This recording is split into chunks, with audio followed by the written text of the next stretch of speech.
The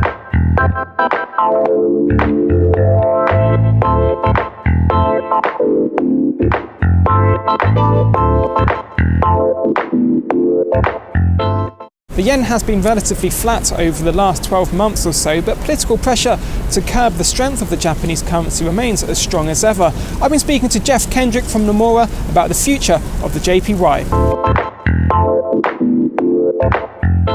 Japan's economy minister has again suggested that he's willing to intervene in the currency market. Do you think he's aiming for waiting for a specific level, or is it just when politically it's the right time? Well, there's obviously been a lot of talk about intervention in yen of late.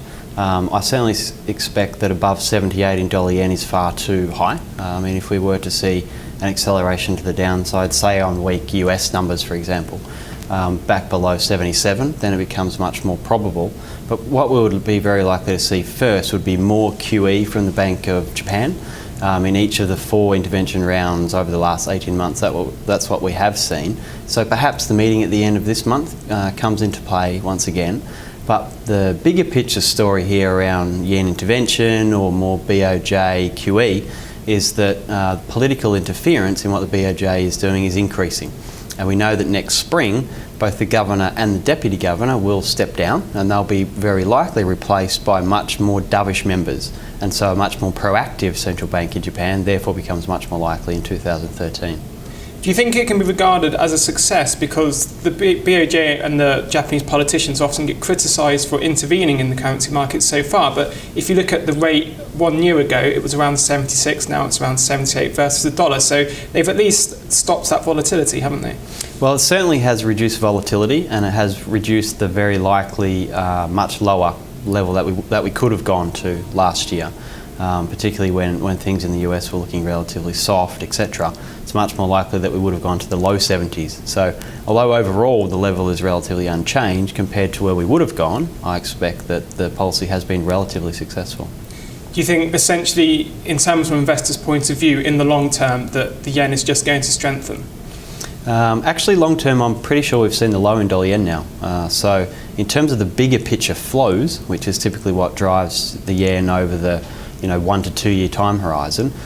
In past cycles, what we've typically seen is a trade surplus, which is yen buying pressure, offset by outflows into Toshins and other offshore investments. Now, in this cycle, what we're starting to see is the trade situation has deteriorated sharply after the earthquake last year, and as a result of that, there's a lot more energy imports coming into Japan. So the trade story has changed. So that yen buying, the first part of previous cycles, is now largely gone on the trade side, at least compared to where it was.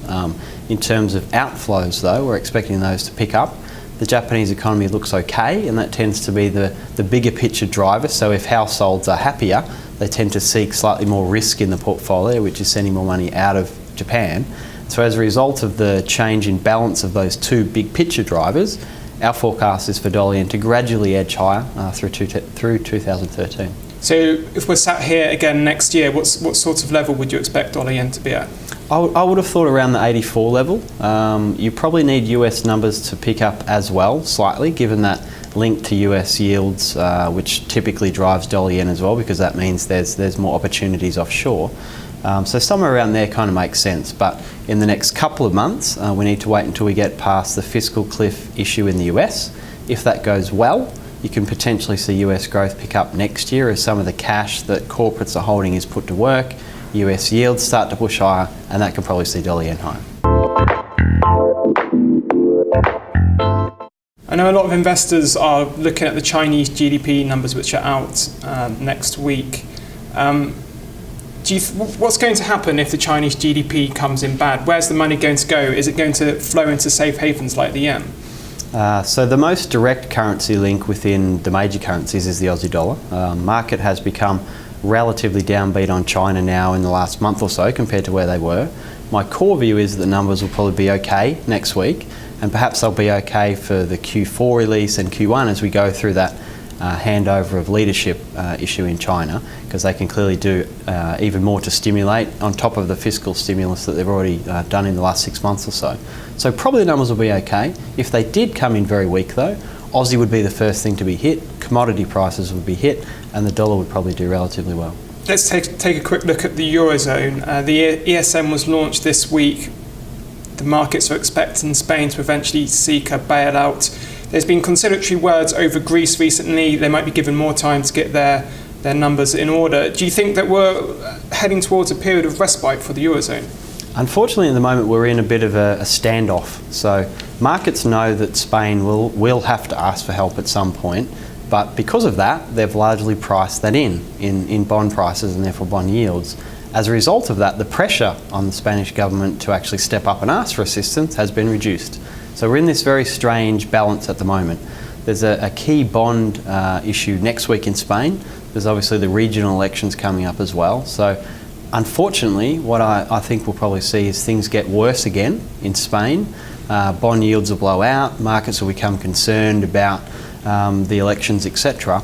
And at that point, after that point will Spain step up and say, actually, we do need assistance, and then you can go into a slightly more positive cycle again. So, as I say, we're kind of stuck now in the midpoint. Things will probably get worse before they get better. So you expecting euro dollar to fall significantly from it's about 129 at the moment? We're forecasting a very gradual fall down to 115 at the end of next year.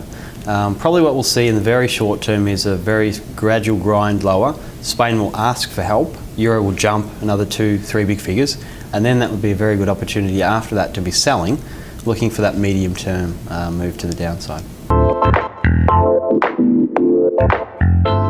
Geoff Kendrick there, using all his expertise to give you some real quality insights. Unfortunately, that's all we have time for now, so from the banks of the sunny River Thames, goodbye for now.